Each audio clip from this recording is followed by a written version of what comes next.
Welcome to the advanced part of this training program.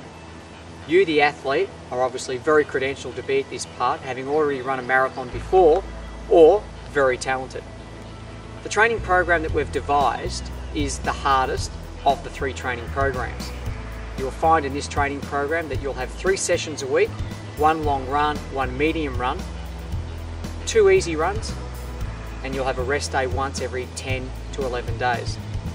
The objective of this is not how well you can cope with the training in the first 2 to 3 weeks, it's how well you can cope with it after 10 to 12 weeks. If you stick to the training program as it is specified, I guarantee you'll have success in 16 weeks' time.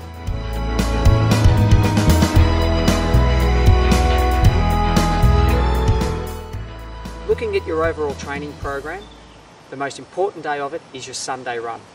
Your Sunday long run is the day that we try to get the distance of the marathon into your legs. You'll start off and build up every week until you get to 3/4 or 2/3 through your training program before you'll start to back off and freshen up for the marathon. Make sure on the Sunday run that you run 25% slower than your marathon race pace. The objective is to get time and distance into your legs.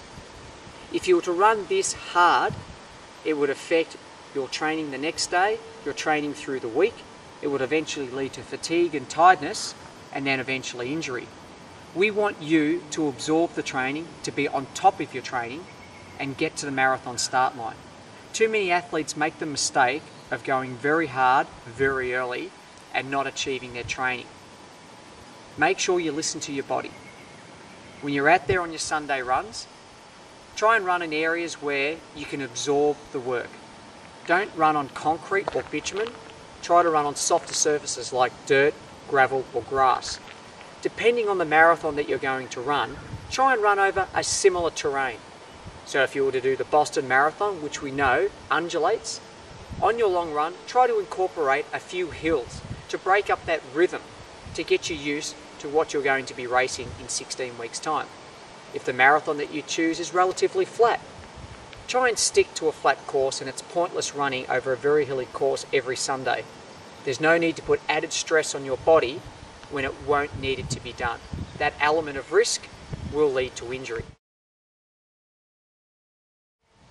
Before you do your long run on the Sunday, it's very important to make sure that you've eaten some food and you've hydrated adequately to give your body enough energy to get through the duration of the run.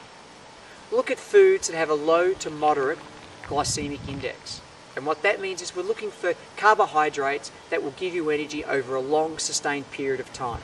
Try to stay away from sugary items that will actually give you a lot of energy early, but then will peter out and give you a low blood sugar level during the course of your event, which will lead to bonking, tiredness and fatigue.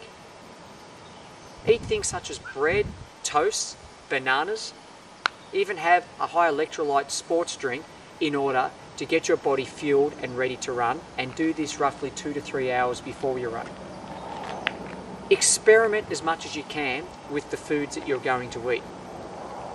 By the time you get to the marathon in 16 weeks' time, you should have enough days practice over that period to work out what your body can tolerate and what it can't tolerate. Push the boundaries early on to see what your stomach will absorb and what it won't absorb. Treat your body like it's a car. A car requires fuel in order for it to go. If you don't put the right fuels in your body won't perform. Every individual is different. I can't tell you exactly what you need to have due to the vast variety of people that we have in the world. I can give you directions in the areas that you should look, but it's up to you to find out exactly what you can tolerate. Not only is what your pre-run food intake important, equally as important as your run, but your post-run recovery is also important. Make sure 30 minutes after your run that you put back into your body as much potassium and electrolytes as possible to try and get those energy reserves up. Not only will this aid in your recovery after the run, but it'll also make you feel much better as you lead into your training week. Make sure you don't leave yourself flat and tired. It's important to make sure that before, during and after the run, you maximise everything that you can to get through not only that day, but 16 long weeks of training.